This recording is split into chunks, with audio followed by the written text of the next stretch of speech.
Alright guys, so I wanted to make some clarifications on what to do on the day of the World Gaming Championships for NHL. I participated in the first Xbox Qualifiers last weekend, and there was a little bit of confusion during the event. FACEIT hasn't been something that the NHL community has used, and this was the first esports tournament for it. So obviously there was a little bit of a learning curve, and there was over 2,500 players trying to play. Things like buys and people not checking in really delayed the event, especially if you didn't know what you're doing. So today I want to go over what to do on the day of the World Gaming Championships, specifically starting this weekend for PlayStation on No Sleeves 12.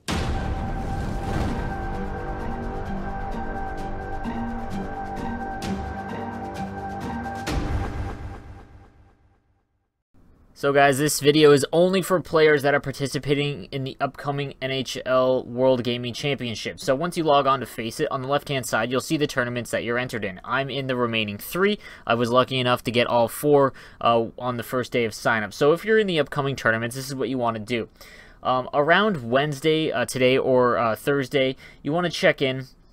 Just make sure you're in the tournament. On the left-hand side, once you log in, again, you'll see the ones that you are entered in. If you are entered in the first PlayStation qualifier, you'll see on the left-hand side here on FACEIT again, and you'll check. If you click on the overview of the actual tournament, it'll say the date that you want to check in. That's when check-ins are open. This is very, very crucial because what happened is a lot of players completely forgot about the tournament and the fact that they actually had to check in and showed up at 1 p.m. and missed their games. So what you do is you'll see here that check-ins open in about 2 days. So if you come back Friday night, the day before the tournament, you can check in and reserve your spot in the bracket. So now what you do is come 1 p.m. on Saturday, on the overview page, you'll be able to click on brackets. That's where you're going to see who you play against along with everyone else. So if you click on brackets, you can then scroll through the gigantic 1,250 player bracket that FACEIT has, put together here. So essentially, once you've done that and found your game, you can then see where you stack up and who you're going to play and so forth. Now, there's also an easier spot. If you on the overview page, if you click on matches, after 1 p.m., it'll actually take you to the match that you're in, and it'll bring you to the actual match screen, which will look something like this. This isn't the one I was in. It was one that I was watching during the tournament. Now, once you're on this page, this is where it's key. On the right-hand side, you'll see a message box. This is where you can communicate really quickly with the guy that you're facing, because what you then need to do is whoever is on the top or the left-hand side of the match list, that's who's hosting. So that person needs to send an invite to that other person. You can set up your game if you need a few minutes. I don't think there's any problem as long as the other person agrees to it. So you want to type in the chat box exactly what's going on right there.